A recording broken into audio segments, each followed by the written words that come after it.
영손과 기도. 찬미 예수님. 하느님의 아드님 예수 그리스도의 복음의 시작. 이사야 예언자의 글에 보라, 내가 너희 앞에 나의 사자를 보내니 그가 너의 길을 닦아 놓으리라. 광야에서 외치는 이의 소리, 너희는 주님의 길을 마련하여라. 그분의 길을 곧게 내어라 하고 기록된 대로 세례자 요한이 광야에 나타나 죄의 용서를 위한 회개의 세례를 선포하였다.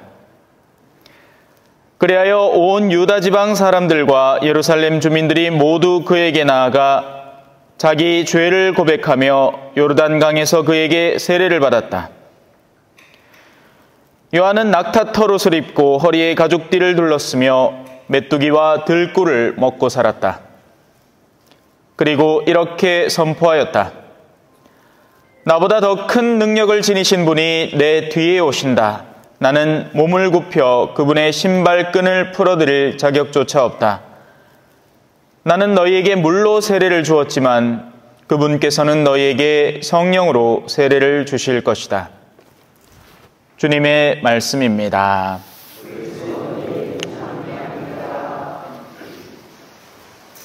찬미 예수님.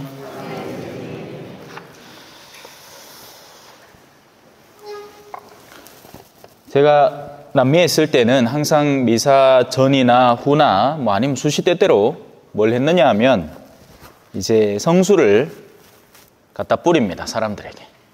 그러면 더 많이 받겠다고 이제 욕심을 내죠.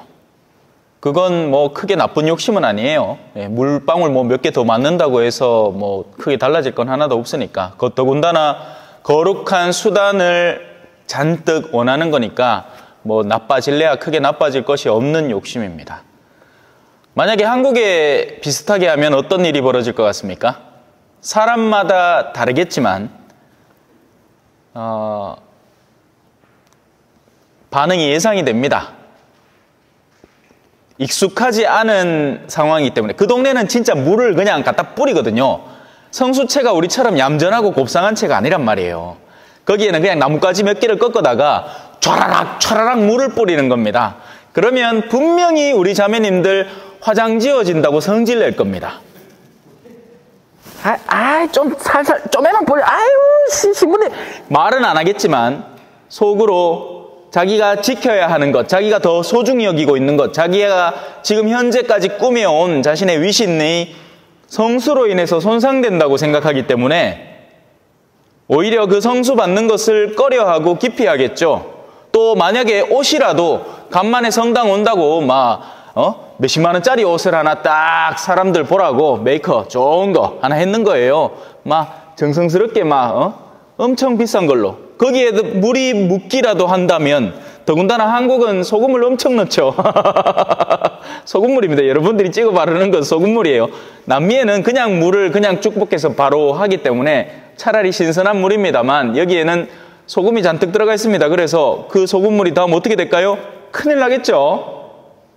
피한다고 난리 북새통을 낍니다. 성수 안 맞겠다고. 무슨 말을 하고 싶은 거죠? 우리의 내면의 상태에 따라서 우리 밖에서 우리에게 던져지는 것의 의미가 규정된다는 말입니다. 제가 암만 이 자리에서 무언가 말씀을 전하고 여러분들의 영혼에 도움이 되는 것을 던져준들, 영혼이 준비되지 않은 상태라면, 영혼에 덕지덕지 엉뚱한 옷을 끼어 입은 상태라면, 제가 하는 말이 기쁘고 설레고 대림의 이 두 번째 주일에 맞는 이 위로하여라라는 말로 시작하지 않습니까? 위로로 들리는 게 아니라 성가심으로, 기분 나쁨으로까지 들릴 수 있다는 거죠. 무엇에 따라서? 우리 영혼의 상태에 따라서 말입니다. 실제로 일어나는 일이에요. 그래서 하느님은 오늘의 이 복음을 통해서, 이 복음 말씀들, 성경 말씀들을 통해서 우리에게 영혼이 정말 설레고 기뻐야 하는 내용들을 잔뜩 준비해 놓으셨지만, 안타깝게도 우리는 그것을 그 본질 그대로 받아들일 준비가 되어 있지 않다는 것이 문제인 겁니다. 구원을 바라는 이에게는 구원이 달가올 것이지만 목마른 사람에게는 물이 너무나도 소중한 수단이 되겠지만 한번 상상을 해보라고요. 사막 같은데, 사하라 사막 같은데 이제 3일을 물도 없이 버틴 거예요. 예? 한 이틀 지나고 나서부터는 오줌도 받아가지고 막 마시고, 예? 사람이 그렇대. 밥을 안 먹으면 한 달 버틴답니다. 저는 한 2달 버티겠죠. 뱃살이 장난 아닌게. 요거 점여갖고 한 개씩 씌워 먹으면 아마 한 3달은 안 버티겠나. 근데 물은 3일을 잘 못 버틴대요. 정말 아무 물도 안 마시고. 그래서 자살하고 싶은 사람은 물 한 모금 됩니다. 근데 그걸 버틸 수 있겠냐는 거죠. 그 목마름을 바삭바삭 타오는 그런 사람에게는 암만 그 원효대사의 해골물이라 할지라도 너무너무 맛있고 탐스럽게 들이킬 겁니다. 하지만 그게 아니면 어떻게 될까요? 지금 물 방금 전에 물 먹는데 또 뭘 뭐라 하십니까? 할 거 아니에요, 그죠? 그래서 그런 영혼의 준비가 되어 있는 이들에게 선포되는 말씀인 겁니다. 오늘 여러분들에게는 일독서만 풀어드릴게요. 위로하여라, 위로하여라, 나의 백성을. 그 백성은 위로가 간절히 필요한 백성이란 말입니다. 하지만 지금의 오늘날의 이 현 세태를 바라보면 위로가 필요 없어요. 그들에게 필요한 건 돈을 던져줘라, 돈을 던져줘라, 유명하게 만들어줘라, 틱톡에 올려줘라, 인스타그램에 인플루언서가 되게 해줘라, 권력을 쥐게 해라, 뭐 이런 것들을 바라지 하느님의 위로 따위 기다리지도 않는단 말입니다. 뭐가 위로인지도 모르고 내가 지금 받고 있는 게 실제로 위로인지 아닌지도 이해도 못하는 겁니다. 성사를 보라 했더니 기쁜 마음으로 정말 죄의 뉘우침을 얻고 그 하느님의 은총을 달갑게 받아 먹기 위해서 오는 사람들이 아니라 판공표 들고 이거 어떻게 처리하나? 아씨 또 나왔네 이거. 아씨 싫어 죽겠는 거예요. 그러니까 애써 뒤로 미루다가 성탄 직전에 가서야 심지어는 성탄 성야 당일날 신부님 오늘도 성사 줍니까? 왜? 뭐든 해치우긴 해치워야 될 것 같으니까 여기에는 기쁨도 없고 설렘도 없고 죄에 대한 진짜 자신에 대한 아픔도 없고 그것을 용서받는다는 정말 마음 간절한 즐거움도 전혀 존재하지 않는 거죠.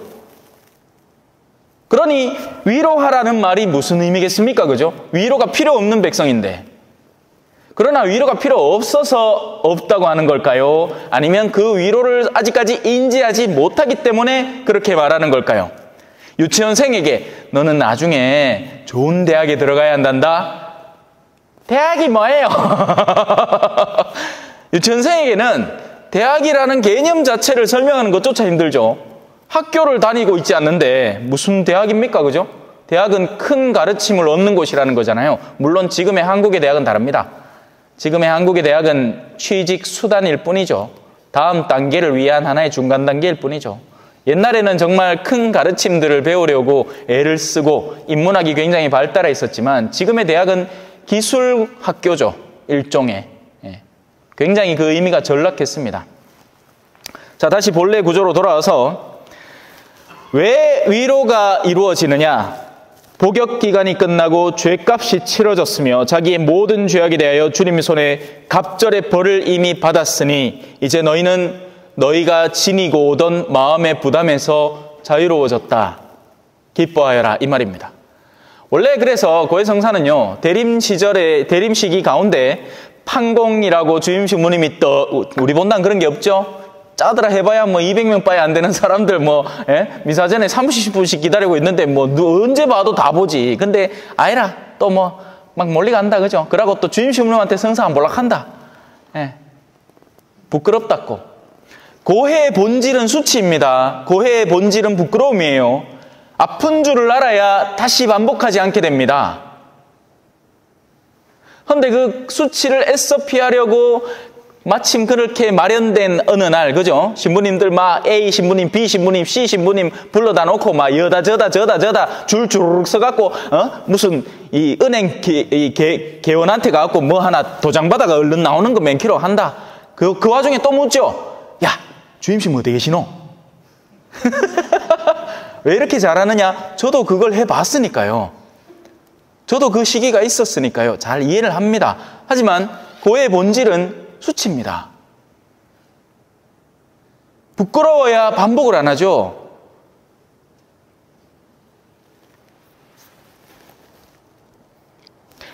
자, 그래서 이 자신의 내면에 그동안 쌓아오던 어두움을 용서받은 이들의 설렘은 어마어마한 겁니다. 대림은 항상 그런 설렘과 더불어서 시작해야 되고, 정월 초하루에 원래 모욕하고 그러잖아요. 그죠? 몇 감고, 정화수 넣고 기도하고.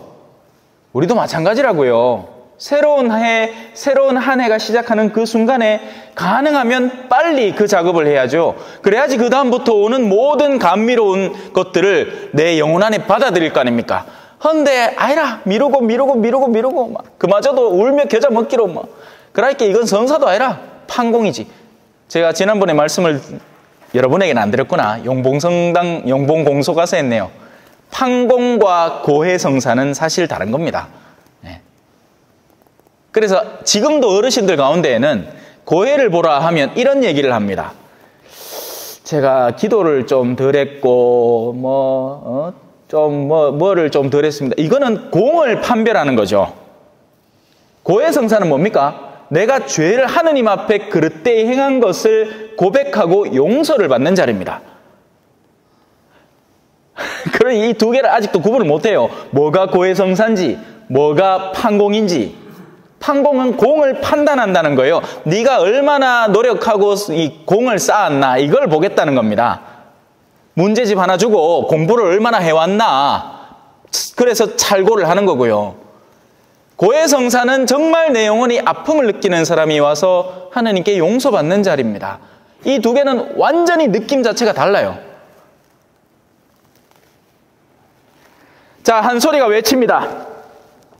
너희는 광야에 주님의 길을 닦아라. 왜? 주님께 나아가는 목적지를 1차적으로 분명히 세워야 됩니다. 우리는 어디를 가야 될지 몰라요. 신자가 하늘나라를 믿지도 않고 지옥의 존재를 신뢰하지도 않으며 하느님에 대해서 끊임없이 의심하고 있습니다. 이게 오늘날 현실이에요. 옛날 사람들은 그냥 하느님 가면 하느님 계신 줄 그냥 알았어요. 그런데 지금은 더욱 똑똑해진 나머지 이런 상황이 펼쳐지는데 하느님이 계십니까? 라고 신자가 묻고 있죠. 비신자가 물으면 이해나 하겠어. 믿는다는 사람이, 그래서 세례 대열 안에 들어왔다는 사람이 자신이 믿고 있는 근간 자체를 해치는 의심을 계속 반복해서 하는 겁니다. 세상에 악이 이렇게 존재하는데 하느님이 선하다면서요. 그러면 하느님 없겠네. 나는 그럼 하느님 안 믿을랍니다. 눈에 분명히 보이고 확고하게 나한테 단서를 제공해 주는 것 같이 보이는 과학을 믿겠습니다. 이게 오늘날의 세태입니다. 심지어는 어른들도 극하고 앉았어요. 좀에 똑똑하다는 사람일수록 더욱 그 유혹에 쉽게 빠져듭니다. 차라리 순진한 사람들, 우리 어린이와 같은 아이들은 하느님 계신데 자 알겠지? 하면 네 하고 그 다음에 자기 할 거 합니다. 놀 거 놀고 끝이에요. 그런데 우리는 끊임없이 의심하고 또 의심하죠. 그러니 목적지, 어디를 가야 할지 자체를 상실해버린 겁니다. 속도는 갖고 있어요. 그 말은 뭐예요? 열정은 갖고 있다는 거죠. 뭘 하면 해요. 대학을 들어가야 된다 하면 합니다. 왜? 대학이라는 목적지를 나 스스로 정해서 대학이라고 정했기 때문에 그 목적지를 향해서 달려가요. 참외 농사 얼마 정도의 규모, 올해는 얼마의 목적 하면 그거 딱 정해놓고 하루하루 재가면서 달려갑니다. 혹시나 우리 참외 묘목들이 상할까 싶어 이불 덮어주고 문 닫아주고 더울까 싶어 타 죽을까 싶어 문 열어주고 통풍시켜주고 난리 북새통이다. 그런데 영혼은 어떻게 돌보고 계십니까? 그런 게 있나요? 모르겠는데요. 웃자만 돌보는 긴공 몰래 신앙생활을 30년을 해왔다는 사람이 자기의 영혼을 어떻게 돌보는지, 어떤 것을 피해야 마땅하고 어떤 것을 끌어안아야 마땅한지 몰라. 어쩐답니까? 그죠? 못 배워서 모르는 게 아니에요. 알고 싶지 않아서 안 배운 거죠. 못 배웠다고 하면 안 됩니다. 배웠지만 그 배움에 집중하지 않았고 그것을 내 것이라고 느끼지 않아서 그래요. 관심이 없던 거죠. 만약에 어떤 소식이 잠깐이라도 들려온다. 저 하나로마트 앞에 통닭 팝니다 하는 얘기를 딱 들으면 근데 평소에 8,000원 하던 통닭, 한 마리 8,000원, 두 마리 14,000원 하는 통닭을 오늘은 특별 가격, 단돈 4,000원에 두 마리를 카마 난리 날걸. 어떻게 제가 이렇게 잘하느냐? 최근에 한 개 사 먹었거든. 너무 맛있더라고. 야. 근데 그게 정상 큰 닭이 아니고 우리 삼계탕에 넣는 작은 닭을 굽어놨대요. 그러니까 저한테 더 맞아. 예. 아저씨가 무섭디다. 몇 마리요? 한 마리요. 평소에 아무도 한 마리 안 사나 봐. 그래서 저 혼자 삽니다. 한 마리만 주이소. 했습니다. 자, 이제 길 내는 방법만 배웁시다. 사실 준비한 게 훨씬 더 많지만 이거 다 하다 보면 오늘 하루 다 하겠다. 자, 길 어떻게 준비하는지만 봅시다. 첫째는 분명한 목적지입니다. 그래야지 그 목적지에 상하는 가장 짧고 빠른 길을 선택하겠죠. 목적지가 불분명한 사람은 이 길 팠다가 옛날에 최불암 시리즈가 있었습니다. 자, 저쪽이다! 해갖고 갔더니만은 그 도착하자 장군이 뭐 갑니까? 최불암 장군이 여기가 아닌 게벼 하고는 이제 또 딴 데 가야 돼. 옛날에 왜 우리 신앙학교 같은 거 하면 등산 이렇게 막 아이들 데리고 했거든요. 근데 인솔자가 답사를 했음에도 불구하고 목적지를 분명히 모르고 있으면 실컷 어디 산에 올라갔는데 이거 아닌갑다 하면 다 다시 내려와갖고 딴 데로 가야 되죠. 예, 재밌습니다. 보통은 이제 줄줄줄줄 한 줄로 줄 서갖고 가기 때문에 앞 사람만 보고 가면 되는데 중간에 뭐 쉰다 계산에 끊어졌다가 다시 찾아가면 그 길을 잃어버리면 엉뚱한 데 막 가 있고 그러죠. 그러면 이제 그날 난리 나는 겁니다. 목적지가 분명해야 됩니다. 그리고 길은 어떻게 해야 되죠? 곧아야 합니다. 너희는 광야에 주님의 길을 닦아라. 주님의 길. 다른 길이 아니에요. 다른 세속적 목적지가 있는 다른 여정의 길이 아닙니다. 그런 것은 주님의 길이라는 기본 길 속에서 우리가 필요에 따라서 얻기도 하고 버리기도 하는 것이 되어야 됩니다. 주님의 길이 분명하고 확고한데 예를 들어서 내가 다니는 직장의 직장 상사가 나한테 악을 저지르래요.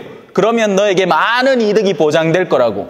그러면 나는 신앙인으로서 분명히 길을 선택을 올바로 해야지 그 길에 이 요소가 내 본연의 길을 해치는 요소다. 그러면 나는 그걸 버리겠습니다 라고 해야지 그걸 덥석지고 돈만 해준대요. 그러면 요것만 잠깐 내려놓으면 되겠네요. 주님 좀만 기다리소. 나 이제 돌아갈게. 냉담 한 5년만 하자. 나 이제 보이시더. 오늘 이 독서에 나오죠. 주님은 참고 기다립니다. 아무도 멸망하지 않고 모두 회개하기를 바라기 때문에요. 근데 문제가 있죠. 주님의 날은 도둑처럼 올 거기 때문에 5년 뒤에 보이시다 했는데 2년 뒤에 내가 죽어. 여러분들 자녀들이 아이고 아버지요 내 좀만 놔둬서 지금 나 회사 다닌다고 바빠 죽겠는데 뭐 자꾸 성당 가라 카노. 내 딱 5년만 주이소. 내 5년만 쉬다가 성당 갈게 했는데 가가 2년 뒤에 죽을 운명이라. 누가 책임져요? 누가 책임지기는 거기에 그래라 했는 부모도 같이 책임져야지.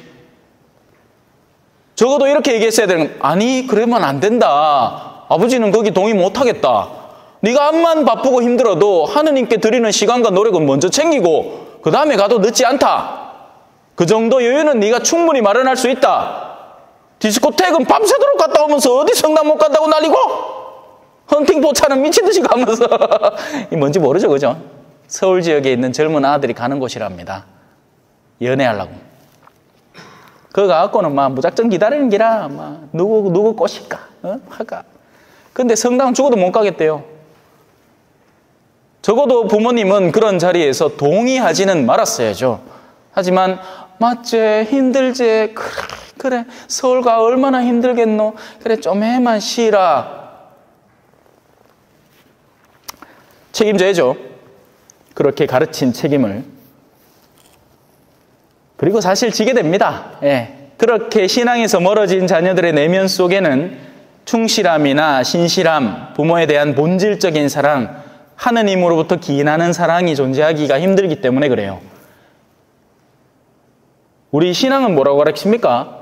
살인하지 말라는 계명 앞에 부모에게 효도하라가 나오죠. 그래서 부모에게 효도해야 되는 겁니다. 부모가 잘나서 나한테 돈을 많이 남겨줘서 유산을 충분히 갖고 있어서 사랑하는 게 아니에요. 부모의 성질이 뭐 같아도 그래도 나를 낳아줬다는 그 이유 하나로 그 부모님을 돌보아 드려야 하는 게 우리의 도리인 거죠.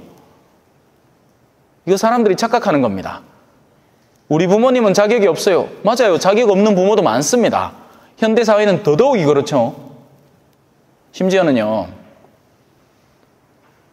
자녀를 신학교에 보내는 데에도 순수 신앙이 아니라 자기가 살고 있는 신앙 환경 속에서 내 아이가 사제가 되는 것이 자신의 어깨에 뽕을 넣는 일이기 때문에 신학교에 보내는 부모도 있단 말입니다.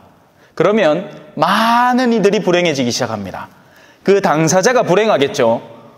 자기는 결혼하고 싶고 손도통 가정을 꾸리고 싶고 원래는 평신도의 소명인데 신학교에 떡 있는 거예요. 그리고 그렇게 돼서 나중에 사제라도 되면 그 신자들도 괴롭겠죠. 이 사람은 본질적인 사제 삶을 누리거나 기쁨이나 보람을 느끼는 사람이 아닌 거예요. 그리고 그러다가 몇 년 안 지나서 어떻게 됩니까? 옷 벗고 나와버립니다. 그러면 신자도 불행, 신부도 불행, 그리고 그 부모까지도 나중에는 불행에 빠지게 되는 거죠. 길을 분명히 정해야 하고 올바른 길을 곧게 내고 그 길을 포기하지 말아야 됩니다. 다른 길들이 끊임없이 주변에서 나타나서 여기가 목적지 아닐까? 그래, 하느님께 가는 거 맞지. 그래도 세상 안에서 한번 떵떵거려 봐야 네가 사는 게 본질적인 삶이 아닐까? 계속 유혹할 겁니다. 그래도 요거 하나는 마련해야 되지 않을까? 언덕 위에 푸른 집, 저 푸른 초원 위에 뜨르르르르르 그림 같은 집을 짓고 살아보기는 해야 되지 않을까? 유혹은 멈추지 않습니다.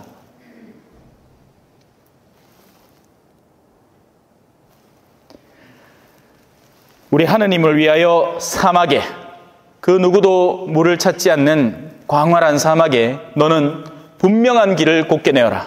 하느님만을 분명히 바라보고 그분께 나아가는 가장 빠르고 곧은 길을 마련을 해라. 자, 이제 다음 단계들이 나옵니다. 골짜기는 모두 메워지고, 신자분들 가운데 그러니까 자기가 죄인이 아닌데 자기가 죄 있음을 너무 자극을 해서 앞으로 못 나가는 사람이 있습니다. 너무 두렵게 하느님을 인지하는 거예요. 그러니까 하느님을 사랑하기 위해서 때로는 적극성도 띄어야 되는데 너무 소극적이고 행여 이거 하다가 금융 못 지키면 벌 받는 거 아닌가? 내가 이렇게 하면 뭐 잘못하는 게 아닌가? 그러는 통에 아무것도 못한 채 이 계곡 속에 파묻혀서 있는 벌벌 떨고 있는 사람이 있습니다. 그런 사람은 어떻게 돼요? 그 여정을 메꿔줘야 돼요. 아니야, 괜찮아, 힘내. 비록 네가 전에 죄를 지은 건 사실이지만 이제 성사를 통해서 정말 하느님의 용서를 분명히 얻었으니 그 내면 안에 분명한 확신을 가지고 이제 네가 할 수 있는 일을 한번 찾아서 실천하면서 보람을 느껴봐. 그게 진짜 즐겁고 재미있는 신앙 여정이란다. 거기 계속 갇혀있지 마. 아이고, 저는 안 됩니다. 저 같은 게 어떻게 합니까? 아이고, 제가 어떻게 사람들에게 복음을 전합니까? 저는 능력도 없고, 저는 배운 것도 없고, 저는 어디 유학 갔다 온 신부도 아닌데, 만약에 제가 그랬다면 계속 거기 갇혀있었겠죠. 저 안 됩니다. 저 해본 것도 별로 없고요. 한글하고는 남미에서 8년 동안 그 오지의 가치가, 한글하고는 성격바에 모르는데 이제 와갖고 사람들, 특히나 이 한국의 유수의 본당들에 심지어는 저 첨당동 본당까지 갔다 왔어요. 거기에는 재밌는 게 앞에서 이제 뭐 성령 미사를 했거든요. 그러니까 막 율동하는 분들이 계셔. 근데 그분들이 다 대학 교수라. 이야, 대단하더라고. 네. 뭐만 하면 교수고, 뭐만 붙들만 서울대 출신이고 뭐 그래. 네. 골짜기는 메워져야 됩니다. 자기의 영혼을 지나치게 낮추고 있어서 아무것도 못하는 사람들은 메워져야 됩니다. 자, 이제 반대가 있겠죠? 지는 아무것도 아닌데 지가 갖고 있는 것으로 인해서 자기 스스로를 너무 높여놓은 사람이 있습니다. 허영에 빠져있는, 교만에 빠져있는 사람이죠. 왜? 손주들 그렇잖아요. 예? 할아버지 할머니가 물론 몰라. 현대 문물에 모릅니다. 예. 얼마 전에 이제 저도 우리 본당 어르신들하고 이야기하면서 제가 서울에 그 보험가는 영화를 보고 왔다 하는데 한 분이 저한테 농담인지 진담인지 모르겠어요. 요새도 영화전에 그 뉴스 틀어줍니까? 갑니다. 옛날에 대한뉴스 가는 거 있잖아요. 그때 영화 보시고는 한 번도 못 보셨대요. 그 얘기를 들으면서 이분이 농담으로 이 얘기를 하시나 웃자고 하시는 얘기겠지 했는데 가만히 생각해보기 진짜 할 수도 있을 것 같아. 그래요. 모르죠. 신문물에 대해서 모릅니다. 하지만 몰라요. 뭘 모릅니까? 새로운 기술을 모른다는 거지. 당신의 지금까지의 삶에서 사람들을 마주하고 충실하게 살아오고 힘겨움을 겪어낸 연륜은 그 누구도 범접할 수 없는 거예요. 근데 요즘 왜 손주들이 그죠? 지 휴대폰 좀에 만진다고 할아버지 이거 아냐 하면서 막 교만 떠는 놈들 있죠. 바로 그런 케이스들을 말하는 겁니다. 지금의 세상은 다 고만고만한 사람들이 모여 사는 거예요. 키를 재봐야 도토리 키재기인데 그 가운데 지가 좀에 더 안 닦고 좀에 더 빼앗았고 좀에 더 돈 많았고 해가지고 교만에 빠져 살아가는 사람들이 있습니다. 심지어 요즘은 노령계층이, 전에는 노령계층이 존중받았어요. 할아버지 애들이 권위가 있었죠. 지금 거꾸로죠. 나이 듦이 마치 무슨 중병처럼 취급되는 시대가 다가왔습니다. 그러니 젊음이 득세하는 거예요. 옛날에는 버스를 타면 어르신들이 타면 아이고 내가 앉아있다가도 아이고 할아버지 요 어르신 요 앉아있어 요 앉아있어 하고 일어나는 게 당연했어.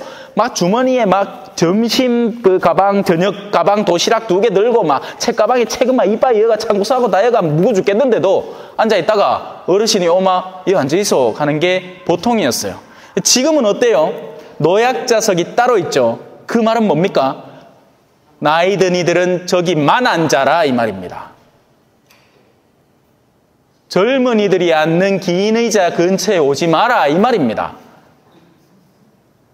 맞아요. 눈치 보여서 그쪽을 못 갑니다. 물론 지하철도 안 타보셨다 하기는 분위기를 잘 모를 수 있겠는데요. 여러분들 함부로 그 노약자석 벗어나서 딴 데 가면 눈총 받습니다. 아니 뻔하게 자리 마련하는데 와요 와 계시노 이렇게 생각할 겁니다. 그만큼 수많은 이들의 내면이 드러높여져 있죠. 교만에 빠져 있습니다. 그런 마음들은 주님을 맞이하기 위해서 어떻게 돼야 돼요? 낮춰져야 됩니다. 2개 남았습니다. 좀만 참으면서 금방 할게요. 거친 곳은 평지, 험한 곳은 평야. 이게 도대체 무슨 차이인가 싶을 겁니다. 그죠? 그래서 한국말은 이 번역에 따라서 이 의미가 안 드러나요. 거칠다는 것은 드드드드드드 울퉁불퉁하다는 얘기입니다. 우리의 내면은 성장 과정에 있기 때문에 우리에게는 수많은 약점들이 존재를 합니다. 영적인 약점들이 존재를 하죠. 그나마 우리가 암만 존경하는 누구다. 이태석 신부님이다. 그럼 이태석 신부님은 완전한 평지인가? 아니란 말이에요. 가난한 이들을 돌보고 선교하는 데는 열정적일 수 있겠지만 어느 면에서는 당신도 약점을 가질 수 있는 거죠. 그런 약점들이 우리가 주님이라는 올바른 목적지를 향해서 그 여정을 올곧게 나아가는 동안 계속해서 주님의 은총으로 메꿔지게 됩니다. 사실 우리는 끊임없는 부딪힘 속에 살아가거든요. 그 모든 부딪힘을 우리가 성실하게 점검해 보면 바로 우리의 울퉁불퉁함이 나오는 거예요. 근데 그걸 외면해 버리는 사람도 있죠. 그 울퉁불퉁함을 통해서 나를 바꿔나가고 나를 더욱더 평탄하게 만들어야 함에도 그걸 애써 무시하는 사람이 있습니다. 그런 사람은 더욱 울퉁불퉁해지고 그 울퉁불퉁함이 심해지면 어떻게 됩니까? 굴곡이 생기는 겁니다. 현대 정신학적 말로는 조울증이 생기는 거죠. 말도 안 되게 흥분해 있다가 말도 안 되게 침체되어 있는 사람으로 바뀌는 겁니다. 자, 마지막입니다. 험한 곳. 여기서 말하는 험한 곳이라는 것은 울퉁불퉁과 다를 바 없게 느껴지지만 여러 무성한 잡초가 자라있는 영역을 말합니다. 우리의 마음속에 엉뚱한 욕구들을 잔뜩 허락해서 키워놓은 거예요. 그러니 내가 주님께 나아가는데 자꾸 그 수풀들에 걸려 넘어지는 겁니다. 내가 마련한 뭐가 있을까? 자식이라는 잡초. 자식이 하느님의 뜻에 맞가지면 같이 평지가 되는데 자녀에 대한 애정이 하느님에 대한 애정을 넘어서 버릴 때는 그것이 나에게는 걸려 넘어지는 잡초가 되어버립니다. 성경에 나오죠. 집안에 5사람이 있으면 2사람이 3사람을 반대할 것이고 3사람이 2사람을 반대할 것이다. 너희는 모든 것을 버리고 나를 따라야 한다. 배와 아버지와 그물까지도 모두 버리고. 자, 그렇게 길이 마련이 됩니다. 그러면 주님의 영광이 드러나고 모든 사람이 다 함께 그것을 보는 날이 오겠죠. 네. 뒤에 이제 가축 이야기, 새끼 양 이야기, 어미 양 이야기를 해야 되지만 여기까지 하겠습니다. 내자 기회가 또 있겠지, 그죠? 아멘. 찬미 예수님, 겸손과 기도.